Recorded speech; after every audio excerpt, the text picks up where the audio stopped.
Hey guys, how's it going? It's BluexPyro here. Welcome to my very first YouTube video. This is going to be a not a YouTube, a Yu-Gi-Oh, Call of Duty, pretty much a basic everything type of channel that you guys could want. This is going to start off with the Yu-Gi-Oh, and we'll go into Elder Scrolls, we'll go into Call of Duty, we'll go into Battlefield. I have a lot of games I plan on bringing you guys. We have the new WWE 2K16 game that was just announced, where they're already releasing some videos of superstar entrances and stuff like that. Once the game comes out, you guys better guarantee I'm going to bring you some live broadcasted gameplay of WWE 2K16. You guys will eventually end up seeing live broadcasts of Yu-Gi-Oh, Call of Duty, everything. Just if you guys are going to end up watching my broadcast of Call of Duty, be prepared for swearing and cursing and stuff like that. I get very, very pissed when I keep going on death streaks. When I kill people, I start going a little bit too cocky, but that's fine. This is going to be my very first deck profiling video, and it's going to be for the basic structure deck that you get once you start up the game. New account, nothing like that, but it's just pretty much what you get.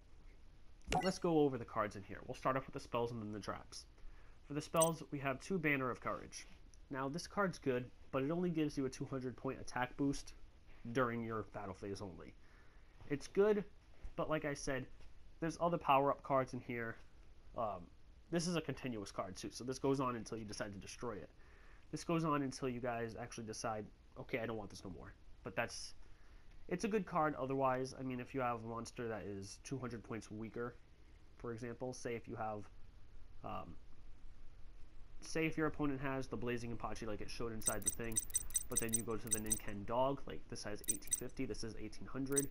If you use the Banner of Courage, it'll boost up to 2,000, so your opponent would take 150 points of damage. So, I mean, yeah, it's kind of good, but, you know, you can use always better continuous cards and better power-up cards. Speaking of a power-up card, we have Black Pendant. This card, it gives your monster an extra 500 attack point boost, which is good. And when it's sent to the graveyard, your opponent takes 500 points of damage for getting rid of it. The next card we have is Dark Hole. Now, this card is very, very annoying to a lot of people. But when it comes to you, honestly, this could be the best card to help you out. If you don't have any good monsters on the field and your opponent has the best monsters that he has in his deck, and you have a Dark Hole in your hand, save it. Save it for when he has all his powered up monsters and everything like that. And then you will eventually end up being able to beat your opponent if you have the Dark Hole. 99.9% of the time you can beat him if you have Dark Hole, especially if he has powered up monsters, which is good. But anyway, like I said, Dark Hole is a pretty good card. The next card we have is an equip card called Fighting Spirit. I'm sure a lot of you that play this know what it does. It gives your monster an extra 300-point attack boost for each monster your opponent controls. So that's why I highly suggest having at least 2 of them in your deck so that you can get 600 points for each monster your opponent gets. So, think of it this way. Your opponent has 5 monsters. You have 2 Fighting Spirits equipped to, let's say, Blazing Apache. No, we'll go something easier. The Ninken Dog. So, 6, 12, 18, 24, 36, or 32. My math isn't that good either. That's 3,200 extra attack for each monster that your opponent has. Added on to Ninken Dog, it depends on how well you have it. If you also have, like, Black Pendant equipped to your monster too, your opponent's not going to stand a chance. Your monster's going to be way too powerful. The next card we have is Fissure.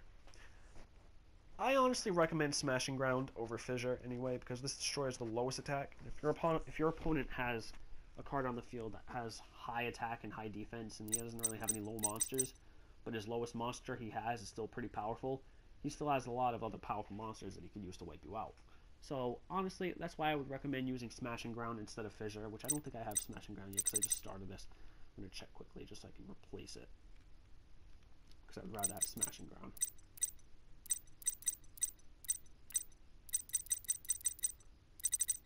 No, I don't have it. That's fine. Anyway, the next card that we have is Heart of the Underdog. Now, this is good if you have a deck with Exodia in it, but honestly, I highly recommend do not use Exodia decks. It does give you an instant win, but nobody's going to want to duel you if you have an Exodia deck. You're just going to end up having everybody hate you. I'm not trying to say it to be an asshole to anybody, but you just won't. Nobody will like you if you do it. Next card is a field spell card called Molten Destruction. It increases the attack of all fire-type monsters by 500 and decreases their defense by 400 points. The defense I'm not worried about unless you're going a full defense deck. Then I wouldn't use this card, especially if a lot of monsters are Pyro-type. You can see we have 1, 2, 3, 4, 5. We have a lot of pyro type monsters in here that could power this up. And it does good. Like I said, 500 extra attack, which is really good.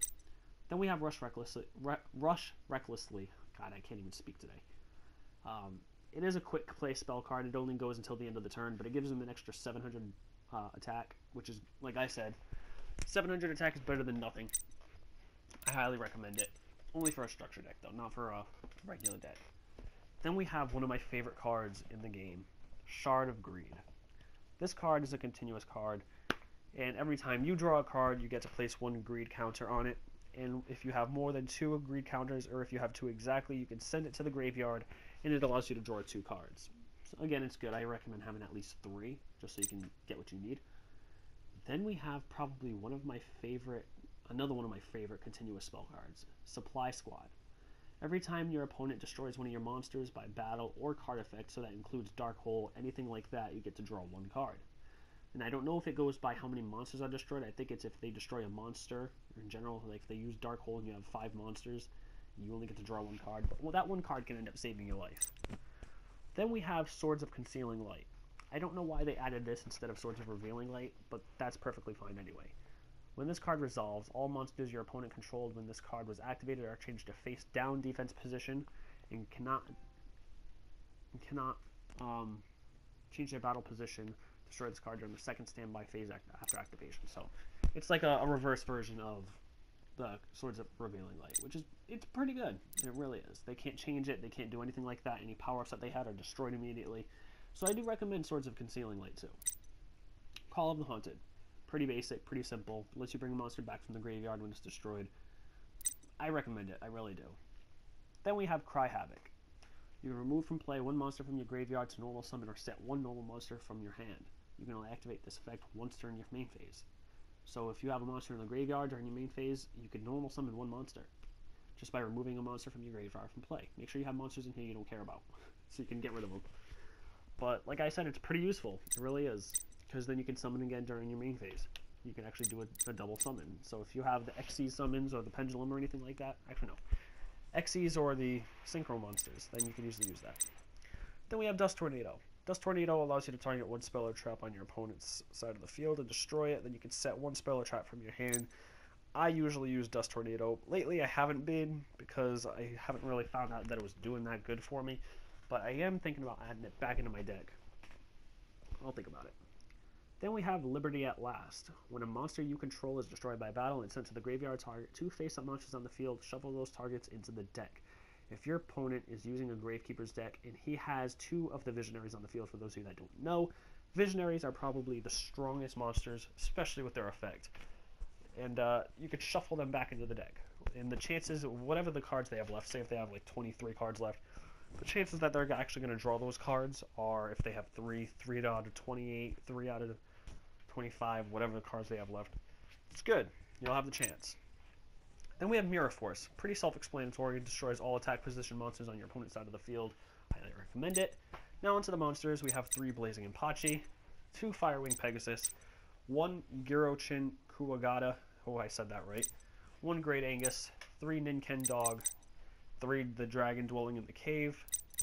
Then we have 1 Elector, Sovereign of Birds. I highly recommend this card. I really do. 1 Armored Bee, 1 Breaker the Magical Warrior, 1 Copycat, 1 Element Dragon, 1 Fencing Fire Ferret, 1 Gale Lizard, 1 Grabby Crush Dragon, 1 Knight of the Red Lotus, and then 1 Maneater Bug. This deck has won me 4 duels online on player and 1 in ranked. So I don't recommend using it if you're going to go into a ranked play. Go ahead and create a deck that you know has worked well for you in the past and try and rebuild it on here. I have a deck that I called I Can't Lose, and I tried building it on here and it worked wonders for me, honest to God. But anyway, I hope you guys enjoyed the deck profile. A lot of this was me just babbling on, but I was sitting here trying to explain the cards the best I could.